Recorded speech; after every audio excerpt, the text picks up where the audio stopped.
3, 4, 5 years are crushing, the increase in health care, the increase in other expenses, the city could easily be back, if you analyzed it accurately, in the situation it was in during the fiscal crisis of the 1970s.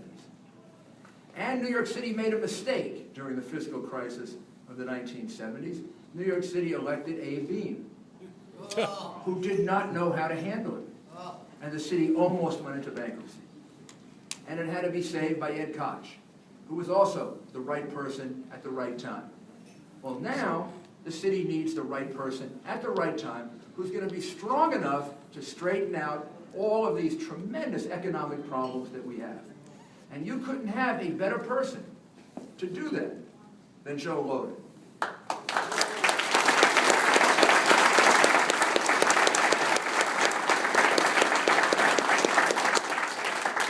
Joe understands the budget of the city in detail from his work in my administration and from his work as a financial analyst working on municipal finance for many years before he came to city government. So Joe brings with him a great deal of knowledge of the financial markets, and from his work recently with Cablevision for the last 8 years, a great deal of knowledge of business. That's exactly what we need, not these career politicians who have never really held a job, like our president, who never really held a job.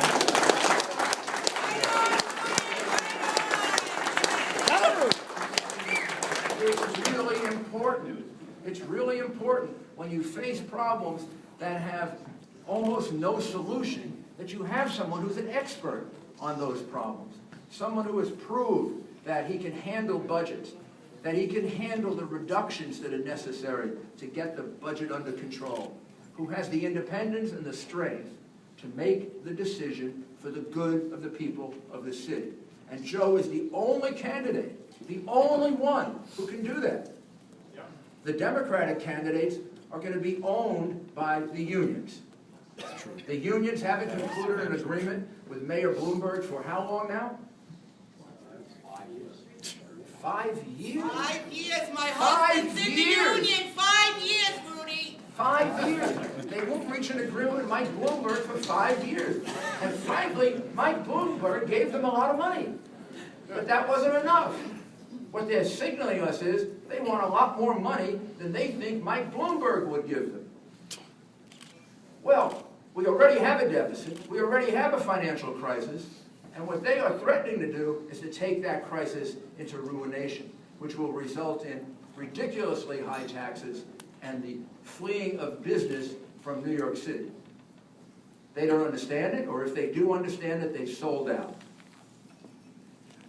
When I ran for mayor, my slogan was, with all the crime and all the deficits and all the unemployment and all of the welfare, my slogan was, vote for me, you can't do any worse. Well, you know something? That slogan applies today. You can't do any worse. And in fact, you will do worse, a lot worse, if you don't elect Joe Lhota. He is the only man who can straighten this problem out.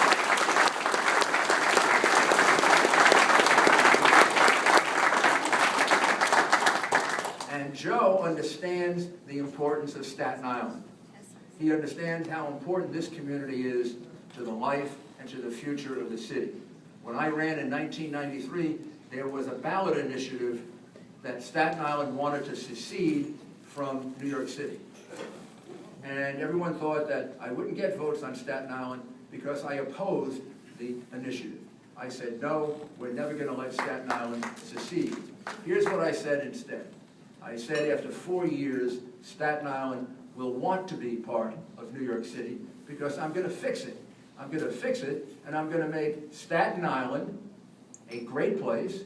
I'm going to make Staten Island a place that is treated as fairly as every other borough, and a place where people will live not because they have to, but because they want to.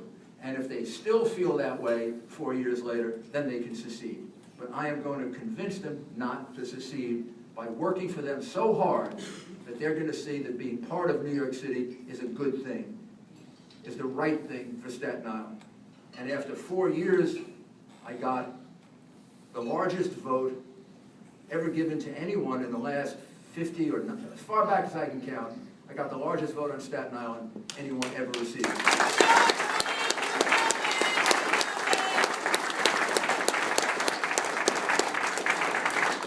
And I did it because I kept my promises. And if I didn't, Guy Molinari was going to break my leg. So you had two things going for you. I'm a man of my word, and Guy Molinari beats people up. Together with Guy, we did so many things for Staten Island, including the ones that Joe mentioned. But there never was a legitimate request from Staten Island that I didn't help push through the city council and make up for the fact that Staten Island doesn't have as many votes as someplace else. I did it because I realized how important this borough is to the city. You need a mayor like that. You need a mayor who understands that.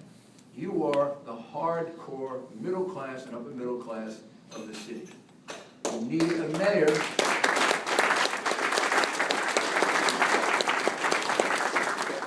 mayor who understands that this city is not all about Manhattan. It also includes Staten Island, parts of Brooklyn, and parts of Queens, and parts of the Bronx. They need as much help. They may even need more help in order to be striving communities. Communities where people work, where they have good schools. And in Joe Lhota, that is exactly what you have. In these other candidates, you don't have that. You haven't had that really since I was the mayor. You will have it again with Joe Lhota. Someone who has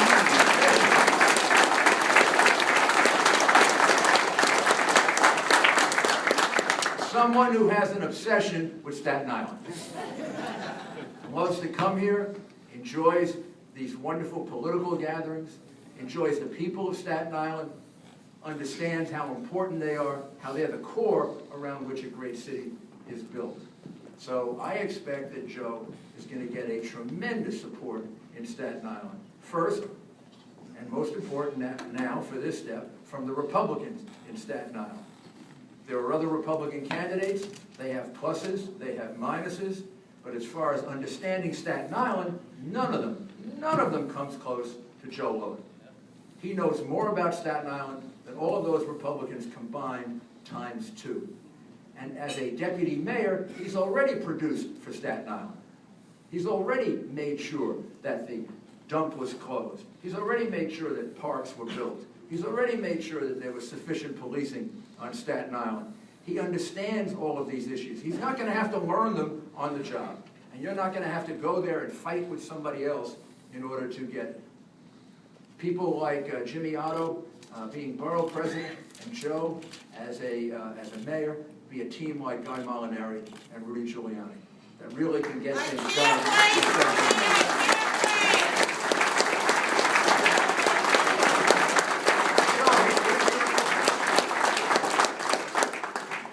Here's your job. You got to raise money for them. You got to help raise money. The rules are so difficult that we need a lot of people making small contributions in order to get the money that's necessary to make Joe a viable candidate. The money is very, very important because the message that I just gave to you is the message that the people all over the city have to hear, not just here in Staten Island. And if they do, he'll be elected mayor of New York City. If they hear the message, if they get it, if they understand the fiscal damage that's been done to the city and the damage that's planned for the city, you'll see a lot of people moving over to the Republican line the way they did for me and the way they did for Mike Bloomberg. I'll conclude with one other issue. I believe the fiscal issue is the most important, by far, and he's the one who can fix it. But there's another issue. New York City is, as we know and as we've been reminded in the last couple of weeks, New York City still is the #1 target of terrorism in the country. People in Boston, after they did their terrible deed in Boston, had thoughts of coming here and igniting their last couple of bombs on Times Square. Were they just boasting? Were they going to do it? No one knows that. But here's what we do know. New York City is in their mind. It's in their head. they know that in New York City, they can get a larger impact for the number of killings that they do. And this is the way terrorists think. They think about large impact. They can't do everything. They can't attack us every day. They can't come here and invade us and capture us. But what they can do is pick their spots and then create a horrendous event, killing a child, killing innocent people, flying an airplane into a building and killing people who are delivering bagels that morning or opening up their computer, and just purely innocent people. Now, there are some people in Washington who, when we captured bin Laden, thought that the war on terror was over. They even announced that.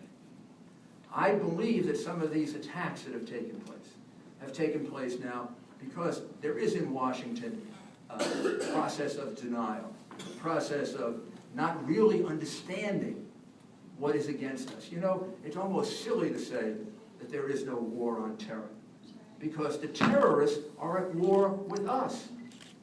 It isn't about our being at war with them. They are at war with us. And if we don't recognize that, we make wrong decisions. So we need a mayor who is going to be very, very strong about this. We need a mayor who is not going to be confused by so many of these liberal ideas that say, oh, I don't know, maybe we shouldn't classify this person as an Islamic extremist terrorist. Maybe that will offend somebody if we do it. Let's instead call him a person who was the victim, who acted out workplace violence. That's what they did with Major Hassan, who killed people at Fort Hood. Workplace violence. This guy was reading the Quran. He was a jihadist. He was communicating with one of the worst terrorists in the world, al-Awlaki. This guy wasn't just a guy with workplace violence. This is a guy who was carrying out jihad. He was carrying out an Islamic extremist terrorist attack on Americans in order to kill American soldiers because of the terrible things he believed American soldiers did to people in Iraq and Afghanistan. That is part of a war. That isn't just like the murder that takes place somewhere in New York tonight. That's a murder, a civilian crime. We prosecute it, we put him in jail, and it's over. See, if you just take them, prosecute them, and put them in jail, and they're terrorists, it's not over, because there are 1,000 more behind them. And what you want to do with a terrorist, you don't want to prosecute him and put him in jail. You want to grab him, question him, and find out who else is involved. Find out what these networks are like. That's how we prevent further attacks. And we're going in exactly the opposite direction. We need a mayor who can speak up for them. We need a mayor who understands that from having been at my side virtually every day for 40 days, from the moment the bombs hit until the moment we left office. Joe wasn't away from me for more than 2 minutes. He was part of every decision that we made. He executed some enormously difficult processes. He was part of analyzing the intelligence. He was part of helping to rebuild the city. He was at ground zero constantly. And he and I were in a building for 15 to 18 minutes where we weren't sure if we would ever get out. And I can tell you we didn't panic. Nobody panicked. Everyone thought very calmly, very coolly about what's the best way to get out of this building. And God was good to us, and we found our way out of the building. Joe is a man who has a lot of guts. And he's got a lot of calm when things are tough. And he's someone who will keep this city safe from Islamic extremist terrorists and keep this city safe from criminals. To want to do away with stop, question, and frisk at a time in which this city is being targeted by people who want to drop bombs here makes no sense in the world. New York City has the lowest crime rate in the country of any large city. New York City has by far the lowest homicide rate of any crime in the city. And New York City has gun control laws, and many people think the gun control laws are the reason for that. Well, Chicago has the same gun control laws as New York. However, Chicago has 3.5 times the murder of New York City, murder by gun. Why? How could that be? If gun control stops murder, then why do they have 3.5 times the murders that we have? Because gun control doesn't stop murder. Policing, taking guns from criminals, stops murder. Taking hundreds of guns from criminals stops murder. Taking thousands of guns from criminals stops murder. Taking hundreds of thousands of guns from murderers stops criminals. What we do that Chicago doesn't do, both sets of laws, we aggressively enforce our laws to take guns out of the hands of criminals, because every time we do that, we avoid the possibility of another death. They, instead, are very, very careful. They're very frightened. They're very worried. They're very worried about rights, this right, that right, some other right. The only right they're not thinking about is the right to be safe in your city.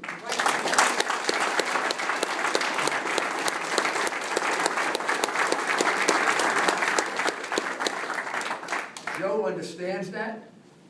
Joe will keep those policies in effect that have kept us safe now since the attack of September 11th.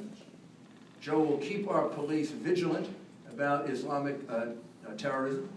Joe will make sure that what happened in Boston, at least we reduce the risk of that happening in New York.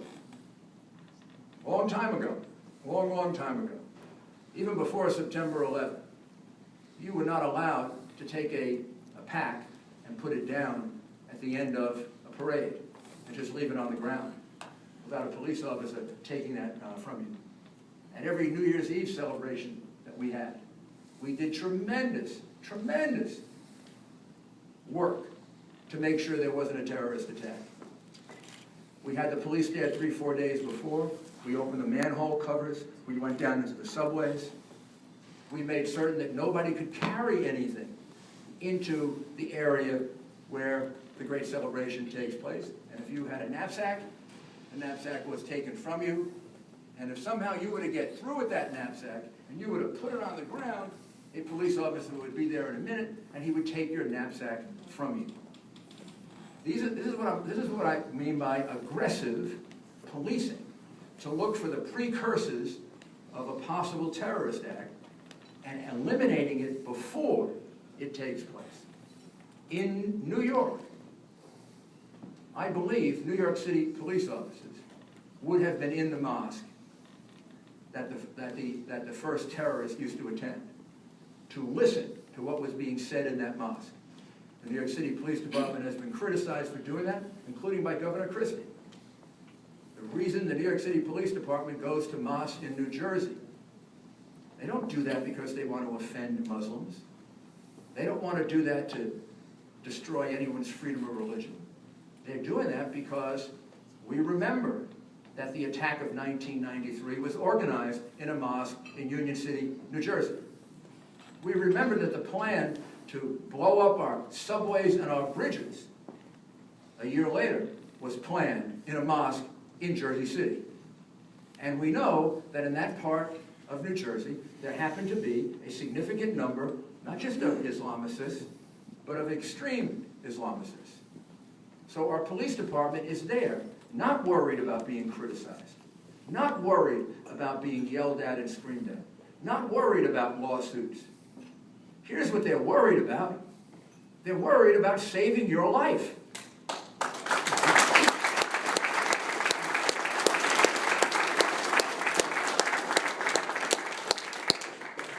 Another mayor of that other party might not have the courage to do that. Their political thinking is very different. Look at the governor of Boston. These two terrorists were being given welfare. They've been given welfare. They were on a watch list and they would be given welfare. Now, I don't think that would happen in New York City under Joe Lhota, or under me, or under Mike Bloomberg. Then, now, when we find out that they were getting welfare, the governor has been asked to release their welfare records, and he's not, because he wants to protect the privacy of the terrorist murderers. What kind of warped thinking is that? Protect the privacy of terrorist murderers? Now, when you start thinking like that, like this administration does, like many Democrats do, that's what leads to the mistakes that then result in something like Boston, or something like Fort Hood, or something like the almost attack on Times Square. When we don't categorize these people properly, when we don't say we're going to have to focus on them, put a lot of focus on them, and make sure that we keep ourselves safe. There is no one in New York City that has an attitude of general hatred for people who are Muslim or people who are Islamic. The first night of September 11, I told the people of the city not to strike back against people who are Arab or Arab-looking. Wouldn't be the right thing to do. We don't assign group blame. We realize most of these people are honest, decent people. But by the same token, we also realize that it isn't just a few people who are Islamic extremists, it's more than a few people.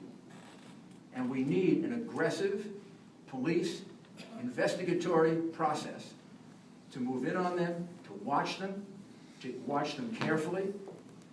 We can't be afraid, the way the FBI agent may have been afraid, to classify Tamerlan Tsarnaev. We can't be afraid to categorize someone like Tamerlan, let me get that right, Tsarnaev. We can't be afraid to put his name on a list, because then somebody will get angry at us because we unfairly targeted an Islamicist.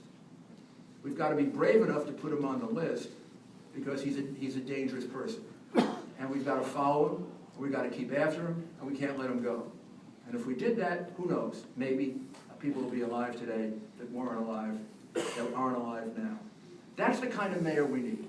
A mayor who has the courage to say no to the unions when the unions want too much, the wisdom to say yes to the unions when they want something reasonable, a mayor who has the courage to list people who are Islamic terrorists and investigate them aggressively, but also understand that most of the people in the city who are Muslim are good people, and do the best that you can to try to get them to understand that. And a mayor who understands that in order to keep this city safe, we can't go back on the policies that we've had now for 20 years and stop the process of stop, question, and frisk.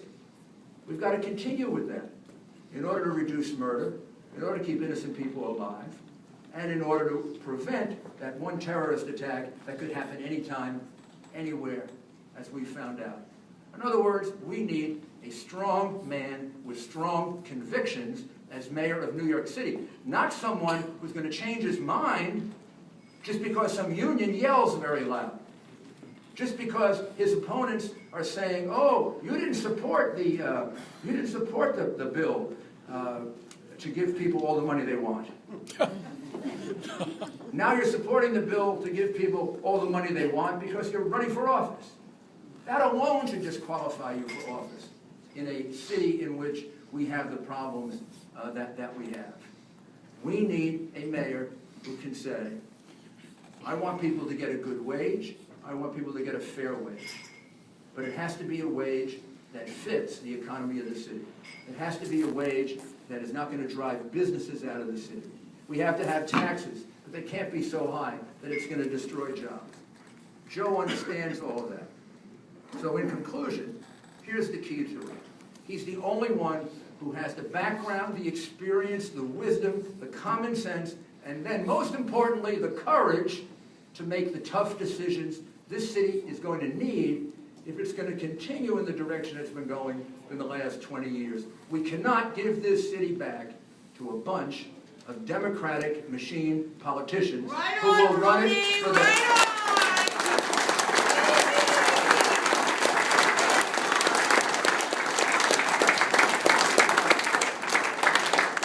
who will not run it for the benefit of Democrats. They'll run it for the benefit of the few Democrats who happen to be part of the special interest. So every Republican, every independent, every Democrat who's interested in an independent mayor who can make decisions for the best good of the city, not the best good of the special interest, should be voting for Joe Lhota. Now, I see you're enthusiastic about it, so here's what that enthusiasm has to work itself into. You got to volunteer and help him get the signatures that he needs. You have got to raise money for him. It's a big process, because you got to raise small amounts of money, but there are a lot of people on Staten Island. Let's see if we can get every single one of them who feels the way we do to make a contribution. $100, $200, $50, $25, $10. Just get them to make a contribution. If we can do that, number one, that'll start giving him the money that he needs. He's done very well fundraising, but we've got to do better. And number two, that creates a lot of the, when somebody makes a $10 contribution or a $20 contribution, they've bought in. And now they become much more enthusiastic. So it's up to you. You're the people who can get him elected. He cannot do it alone. He's a great candidate. He does great in debates. He expresses his ideas in a very powerful way. All that is perfect. But the money is really, really vital, because we got to get this message out. Just from this group in the Excelsior, we got to get it out to all of Staten Island and then all of the city. And you're the people who can do that. And thank you. Joe is a very good friend of mine. I know him. Been through so many things with him, so many crises, so many difficult problems. This is a man who can handle this job better than anyone else that's running or anyone else that I think could possibly run. So I am enormously enthusiastic about it, and I really expect that Joe Lhota is going to get elected, and once again, he's going to get elected. He's going to get a 90% vote in Staten Island. Thank you.